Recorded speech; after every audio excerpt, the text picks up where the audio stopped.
but you can take your mask off if you want now. No. Just growing a beard under here. Trying to get through the patchy phase. Yeah. It's been 3 years. Take the mask off. I'd keep the mask. just because I look better. Any day I'm gonna wake up, this beard's gonna be nice and thick. Yeah.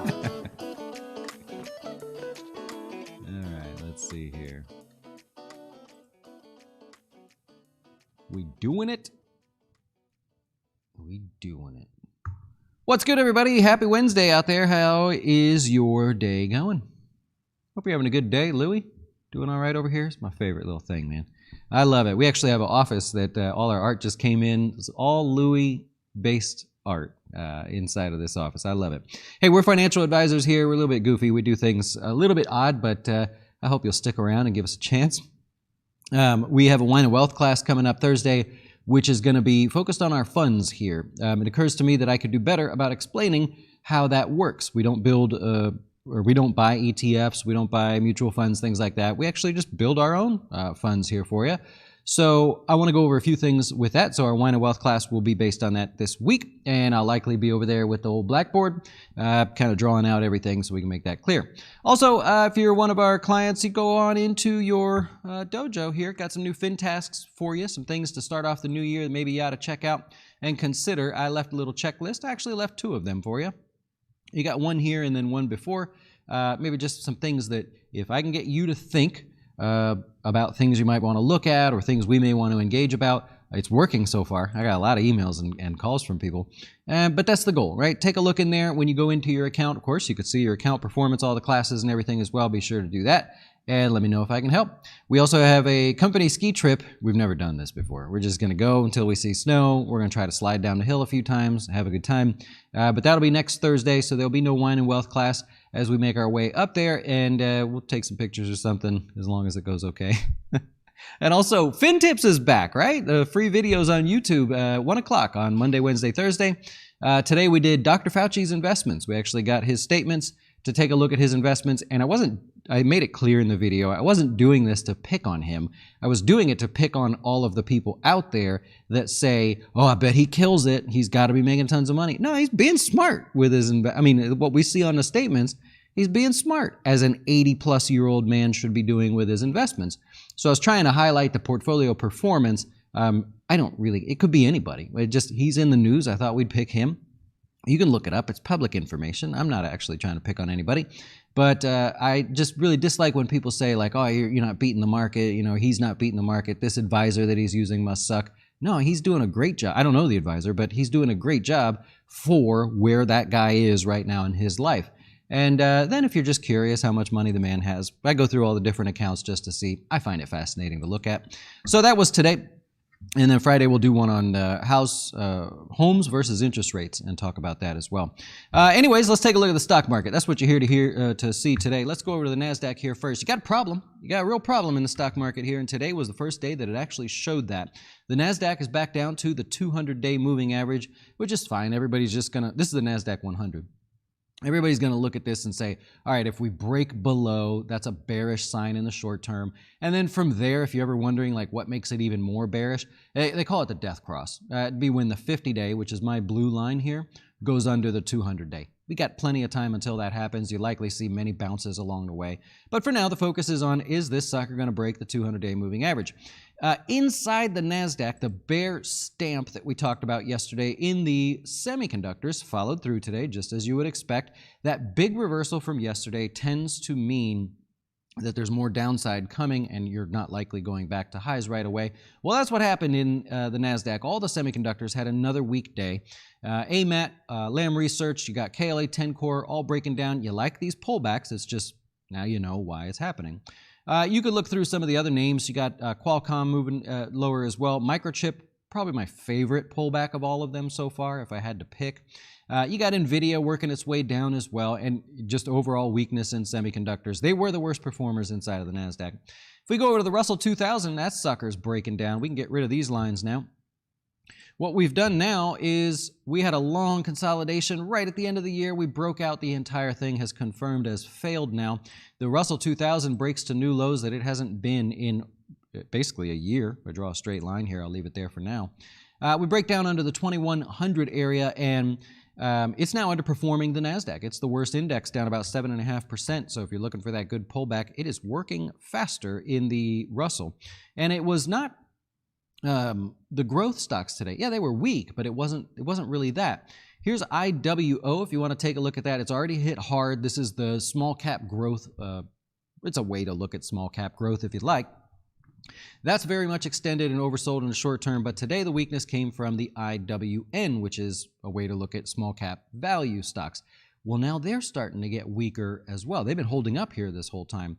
So that one stands out as a little bit of a breakdown for you on the Russell. The S&P continues to pull back, looking like it's trying to get back to the 200-day moving average. But what the warning sign is from the market is the market today could not sustain a rally when bonds gave you a recovery. They gave you a shot. There was a point throughout the day where I'm gonna say bond prices, right? So yields were pulling back. Bond prices started to bounce because obviously they've been just falling apart here, but bond prices start to bounce a little bit, which should be good for stocks. There's a positive correlation there. And it was initially, right? The stock market tried to get going. It looked like a little bit of an intraday rally there. And then the market just rolls over while bond prices continued, right? So yields were coming down. Everybody's like, all right, that's cool. But yet the market starts to roll over. And so eventually the bond market gave up and just said, well, fine, we're headed lower anyways. What's the lesson there, right? The takeaway is that we're no longer, the bulk of the participants in the market are no longer trading the minute by minute, day to day type action. Oh, bonds are up. Great, that's a good thing for the market. Bond prices. Bond prices are down. Oh no, that's bad news for the market. They're no longer doing that day to day. People are absorbing and getting comfortable with the big picture of higher rates and potentially a weaker market. So that's really the first time we've seen that, right? Every other day, bond prices lower, so is the stock market. Bond prices higher, so is the stock market, right? We are now getting into that point where you ask your friends, you ask around, fellow traders or whatever, and they go, yeah, this thing's pulling back, right? Yields are going higher, the market's pulling back. It's already built in, right? Whereas it wasn't like that a couple days ago. So that's pretty good there. Got the big picture in there. I think it means people are focused on the bigger picture and not necessarily the day-to-day. Earnings season could change that, but so far so good. What did I miss? Oh, oil.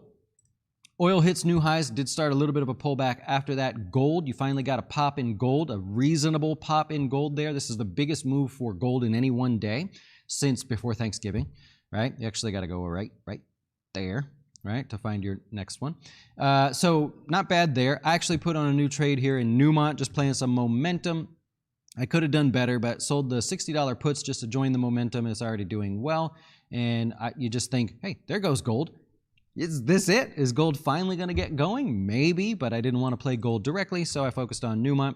And also Newmont has earnings coming up, so it gives you a little bit more juice, if you will. I'll point out financials. The earnings from the big banks, in other words, the stocks mostly listed under the XLF, are now pretty much behind us there. It's pulled back just over 3% here since the start of earnings season, and which really is the reason why. Not bad earnings for the most part across the board, just not stellar earnings. Remember, we talked about that. This is the earnings season where everybody's got to say, we're doing much better than what you expected. If they don't, then all of a sudden we're going to go, uh-oh, higher costs, weakening market, higher interest rates. Oh my gosh, if you're not already doing really well, what if when all that starts to eat into you? That's happened with the banks, actually. I'll cover them a few of them here in a little bit, but the big banks out there are saying costs, operational costs, obviously HR costs for employees and stuff, all going up, and yet they didn't beat on earnings in a magnificent way. Not bad for a lot of them, but that's what you got there. Well, I do want to point out IBKR.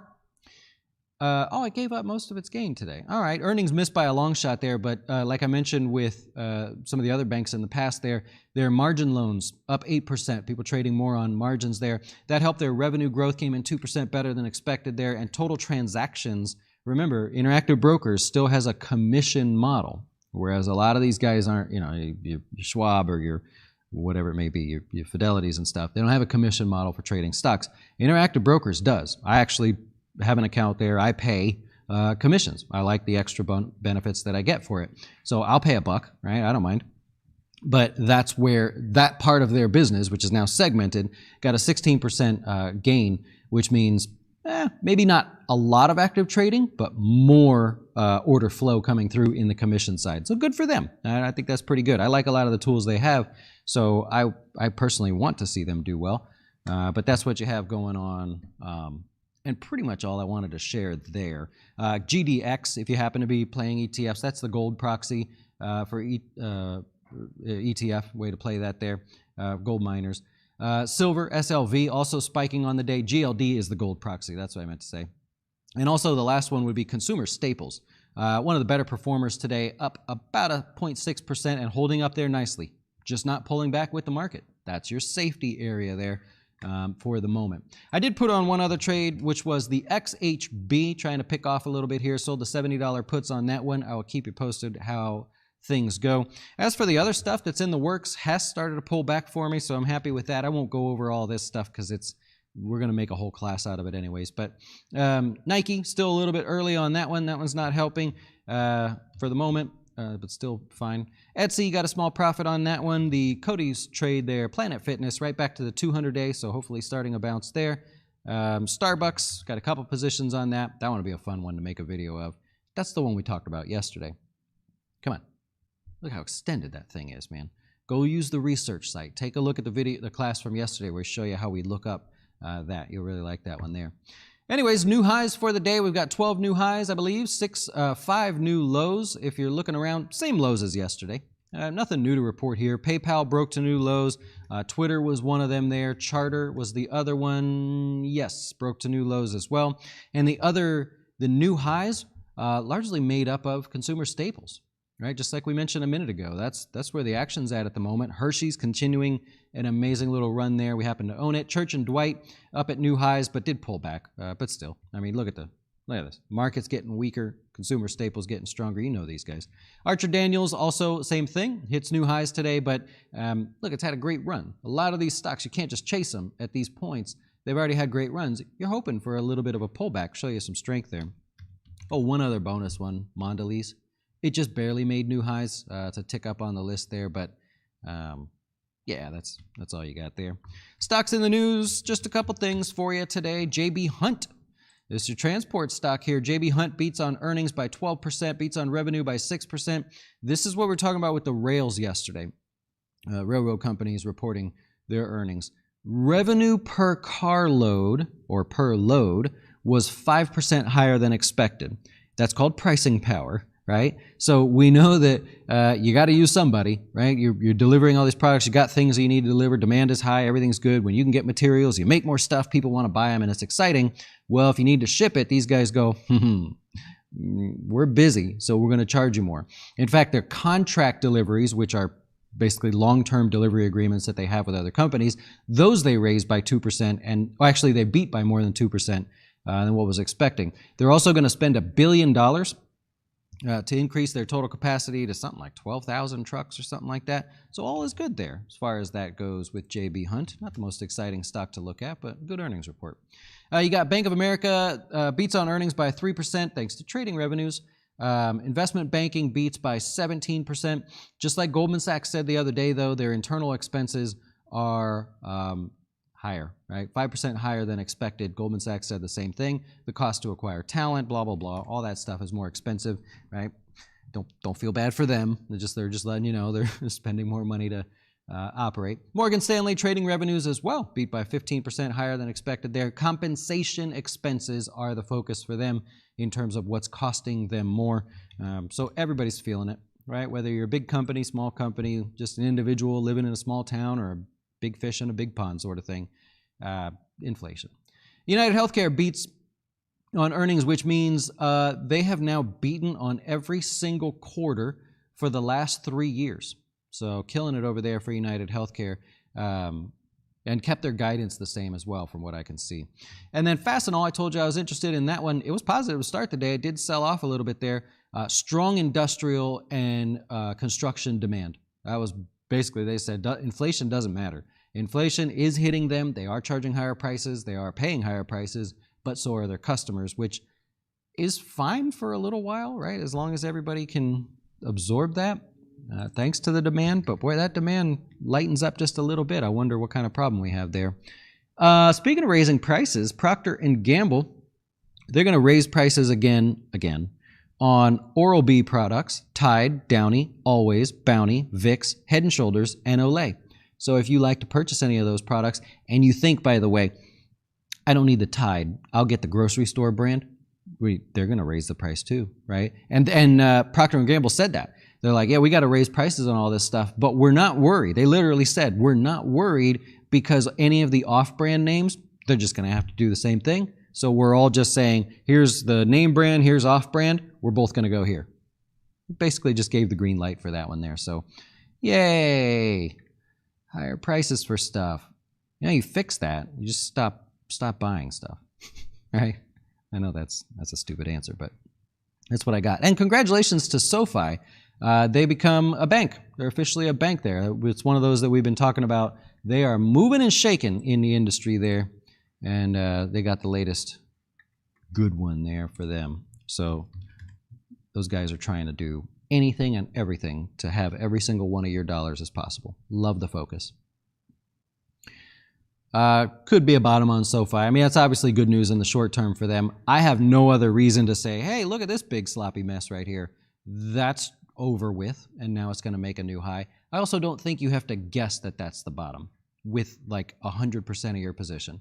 You can say this is good news, this is a good start. There's obviously still a lot of costs involved for them to continue down the path they're going, but you can certainly say, start a position, why not? Yep. You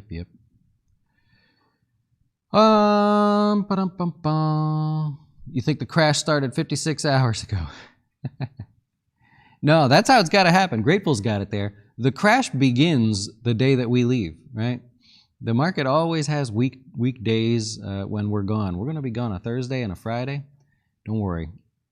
I watch. I'm constantly watching. I'll be going down the slope, the phone like this. Look out. Everybody's getting out of the way. No, don't look out for that. Look out for the market.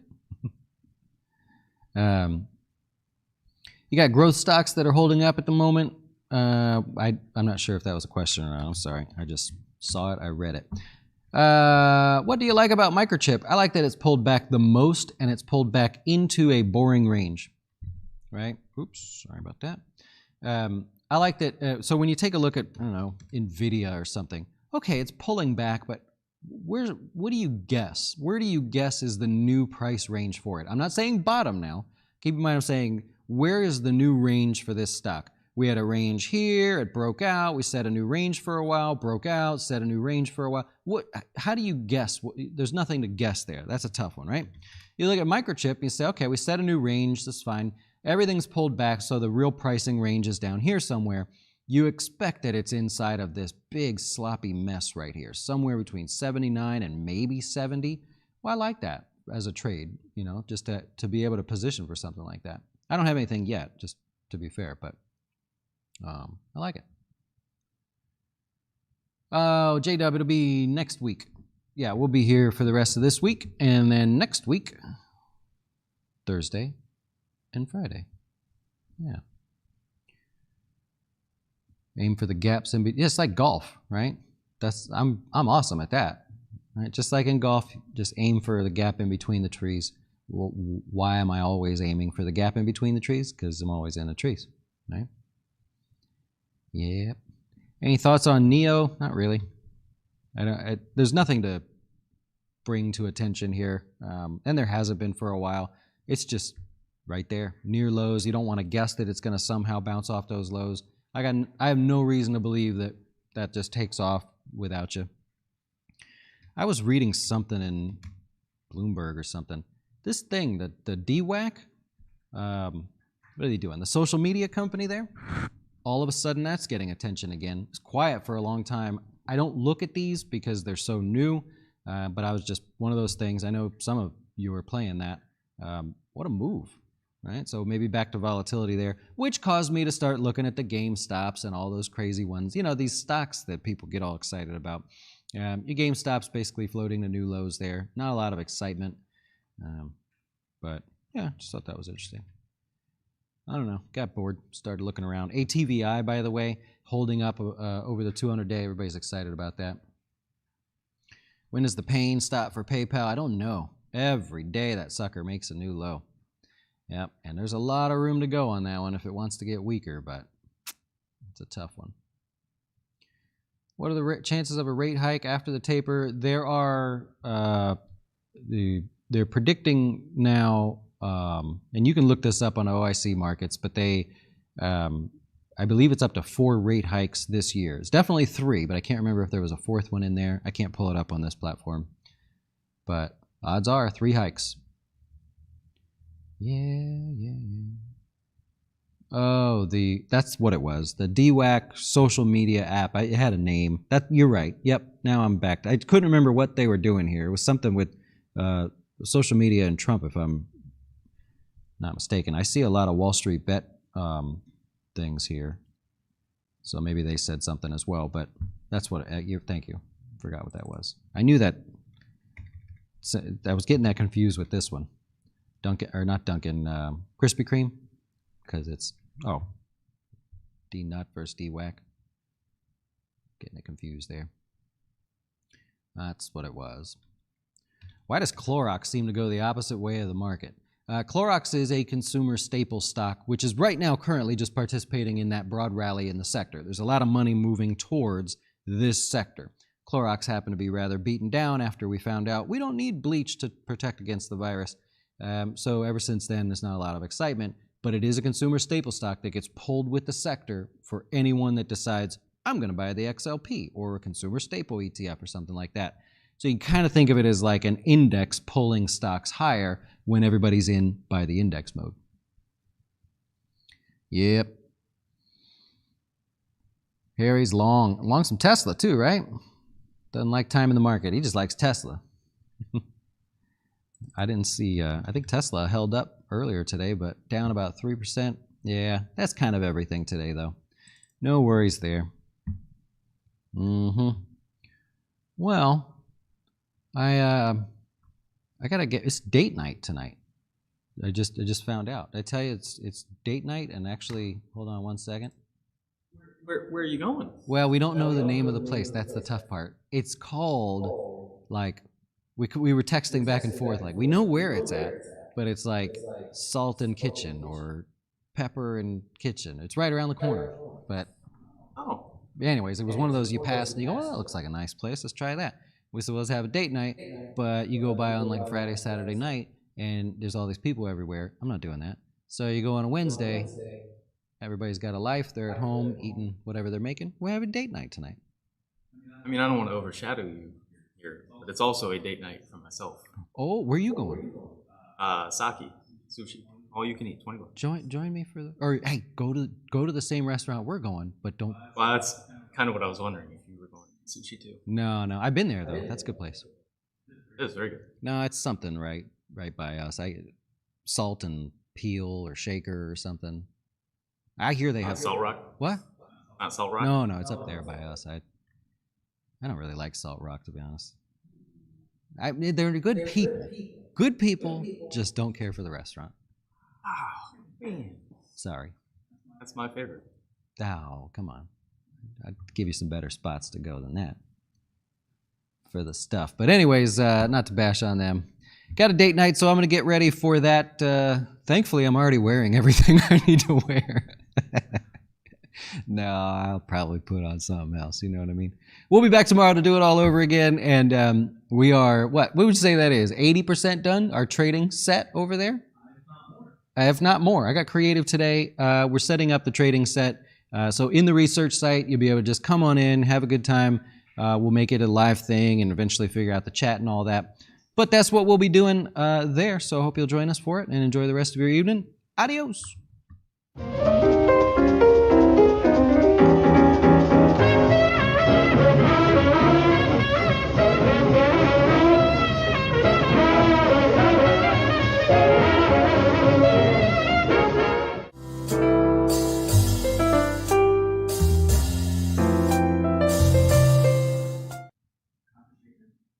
Copper shaker? No, I think it's Salt